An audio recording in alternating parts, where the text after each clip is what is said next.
దానికి అనుగుణంగా 24 గంటల పనిచేస్తున్నారు. సాగరమాల, భారతమాల ఇవన్నీ కూడా మీరు చూస్తే కొత్త కొత్త ప్రాజెక్ట్స్ అన్నీ కూడా వారు తీసుకోవడం జరిగింది.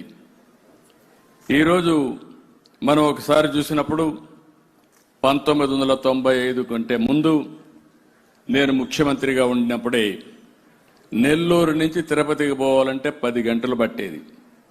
గుంతలు రోడ్లు. అలాంటి రోడ్లు ఈరోజు నేషనల్ హైవేస్ వచ్చిన తర్వాత బ్రహ్మాండంగా ముందుకు పోయే పరిస్థితి వచ్చింది. నాకు ఏమాత్రం అనుమానం లేదు, ప్రపంచంలోనే నెంబర్ 1 దేశంగా రోడ్ ఇన్ఫ్రాస్ట్రక్చర్ తయారు చేసే శక్తి అటు ప్రధానమంత్రి నరేంద్ర మోడీ గారికి, దాన్ని ఎగ్జిక్యూట్ చేసే సామర్థ్యం గడ్కరీ గారికి ఉన్నాయని చెప్పి కూడా నేను మీకు తెలియజేస్తున్నా. మన రాష్ట్రానికి వస్తే ఇటీవల 5 సంవత్సరాలు పూర్తిగా రోడ్లన్నీ కూడా విధ్వంసం అయిపోయినాయి. ఒక్క నేషనల్ హైవేస్ కాబట్టి ఎక్కడ కూడా గుంతలు లేవు. అదే నేషనల్ హైవే దిగితే ఇంకా భయంకరమైన నరకం. అన్ని రోడ్లు కూడా శిథిలావస్థకి వెళ్ళాయి. చాలా ఇబ్బంది పడ్డాం. ఈరోజు మీరు ఒక్కసారి చూసినప్పుడు 2014 నాటికి మన ఏపీలో 4193 కిలోమీటర్లుంటే దాన్ని 5 సంవత్సరాలు బాగా పెంచాం. 8745 కిలోమీటర్లు రాను ఇంప్రూవ్ అయింది. అవన్నీ కూడా పూర్తి చేసుకోనుంటే ఈరోజు రాష్ట్రంలో ఇంకా బ్రహ్మాండమైన రోడ్ నెట్వర్క్ వచ్చేది. ప్రస్తుతం 70,000 కోట్ల రూపాయలు విలువ చేసే రోడ్డు పనులన్నీ కూడా శాంక్షన్ అయినాయి. మొన్నే మీరు ఒకసారి చూస్తే దగ్గర 11,000 కిలోమీటర్లు, 11,000 కోట్లు, 760 కిలోమీటర్లు ఒక సంవత్సరంలో పూర్తి చేశాం. I'm assuring you Gadkari Saab, from my side, Government of Andhra Pradesh, no land acquisition problem will be there. You direct me, we will complete on war footing within days. That is my commitment. Any problem, there won't be any obstruction also.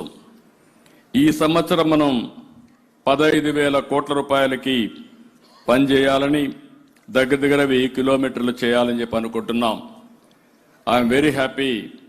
Gadkari ji has announced one program, logistics cost. అంటే రవాణా ఖర్చులు మన దగ్గర transportation తగ్గాలి. ఇది తగ్గాలంటే what ఈ rightly mention, one is logistics. Logistics means one is road, rail, inland waterways, ports and also logistics parks and also airports are very important. ఈ రోజు ఉదయమే నేను ప్రధానమంత్రి గారు పిఎం కిసాన్ యోజన ప్రోగ్రాం కోసం డబ్బులు ఇచ్చారు. 2,000 రూపాయలు వారు అకౌంట్లో ఇచ్చేస్తే మన రాష్ట్రం తరపున అన్నదాత సుఖీభవ కూడా ఈ రోజే వేస్తామని చెప్పి 5,000 రూపాయలు కలిపి 7,000 రూపాయలు ఉదయాన రైతుల అకౌంట్లో వేశాం. ఆ రోజు మీరందరూ ఒకటి గుర్తుపెట్టుకోవాలి, నేను గాని మిత్రులు పవన్ కళ్యాణ్ గారు గాని బీజేపీ గాని ముగ్గురం కలిసినప్పుడు సూపర్ 6 ఇచ్చాం సంక్షేమ కార్యక్రమాలకి. అదే సమయంలో అభివృద్ధి చేసి సంక్షేమ కార్యక్రమాల్ని 2 కూడా ముందుకు తీసుకుపోతామని ఒక హామీ ఇచ్చాం. ఇప్పటికే సూపర్ 6లో మెజారిటీ అన్ని పూర్తి చేశాం. మళ్ళీ మా ఆడబిడ్డలందరికీ ఆగస్టు 15న స్త్రీ శక్తి కింద ఉచిత బస్సు ప్రయాణం కూడా ఏర్పాటు చేస్తున్నాం. అంటే ఉదయం అంతా కూడా సంక్షేమం కోసం కష్టపడ్డాం. సాయంత్రం అయ్యే కొందికి డబ్బులు సంపాదించడానికి లాజిస్టిక్స్ మీద, రోడ్ల మీద, ఎయిర్పోర్ట్ల మీద ఏ విధంగా నిర్మాణం చేయాలనో ఒక కార్యక్రమాన్ని తీసుకున్నామని చెప్పి కూడా నేను మీకు తెలియజేస్తున్నా. మన రాష్ట్రంలో ఇప్పటికే మంచి పోర్టులు ఉన్నాయి. 1000 కిలోమీటర్ల తీర ప్రాంతం ఉంది.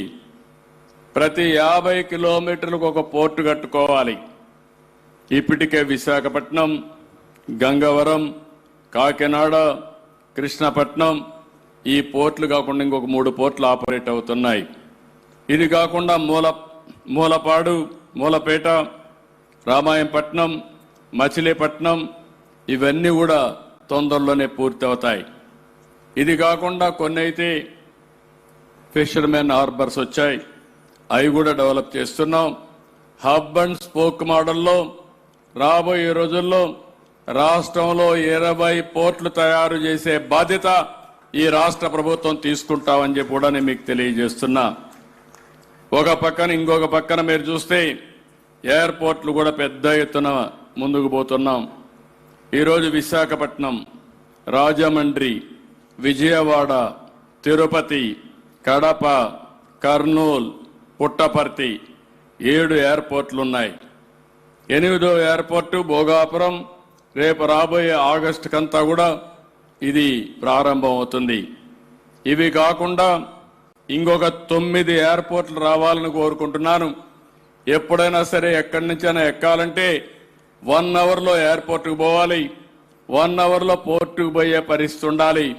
ఈ 2 జరగగలిగితే ఆంధ్రప్రదేశ్ రియల్గానే ఒక లాజిస్టిక్స్ హబ్గా, గేట్ వేగా దేశానికి పనిచేస్తుందని చెప్పి కూడా నేను మీకు తెలియజేస్తున్నా.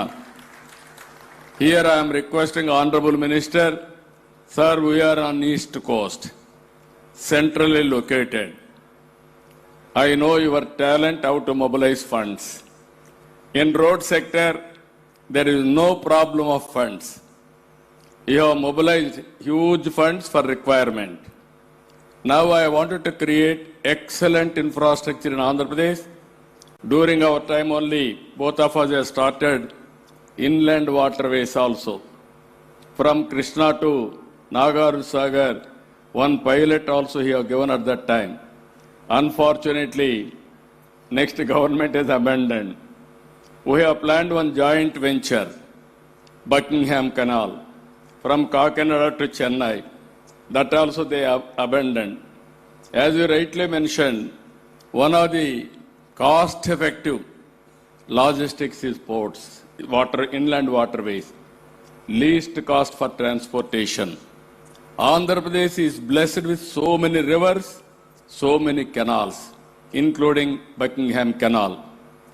With your guidance, airports, ports, inland waterways, roads, your national highways, I don't have any problem. For my state highways, I need some funds. I wanted to mobilize logistics hubs and also logistics parks, dry ports, all these things I am conceiving. I am requesting you to assist me also with your innovative ideas. I wanted to provide world-class logistics in Andhra Pradesh. That is the future for development. We are going to do it. నేను అదే విషయం వారికి చెప్పాను. ఇలాంటివన్నీ మనం చేసుకోగలిగితే బ్రహ్మాండంగా ముందుకు పోయే పరిస్థితి వస్తుంది. ఈరోజు నేను అమరావతికి కూడా ఒక రోడ్డు అడిగినప్పుడు 2000 సంవత్సరంలో హైదరాబాద్లో ఔటర్ రింగ్ రోడ్ ఒకటి ప్రయత్నం చేశాం. 163 కిలోమీటర్లు. ఇప్పటికి కూడా దేశంలో ఏ రాష్ట్రంలో ఏ సిటీకి లేదు. ఆ ఔటర్ రింగ్ రోడ్ హైదరాబాద్కి ఒక వరంగా మారింది, బ్రహ్మాండంగా డెవలప్ అయింది. మొత్తం 4-5 జిల్లాలు కనెక్ట్ చేసే పరిస్థితికి వచ్చింది. దాన్ని స్ఫూర్తిగా తీసుకుని రాబోయే రోజుల్లో ఇక్కడ 189 కిలోమీటర్ల ఔటర్ రింగ్ రోడ్ అమరావతికి వారిని కోరాను. వారు ఇస్తామని ఒప్పుకున్నారు. వారి ద్వారా రికమెండ్ చేస్తారు. దీనివల్ల మీరు చూస్తే కలకత్తాకి, హైదరాబాద్కి, విజయవాడ నుంచి మచిలీపట్నానికి, ఇంకొక పక్క విజయవాడ నుంచి నాగపూర్ కారిడార్కి, మీ ఊరు కూడా యువర్ ఓన్ టౌన్ కూడా కట్కరేజీ this road is going to connect Nagpur also, so that direct road will be there. ఇక్కడి నుంచి బెంగళూరు, ఇక్కడి నుంచి చెన్నై, ఇలాంటివి 7 నేషనల్ హైవేస్ కనెక్ట్ చేస్తుంది.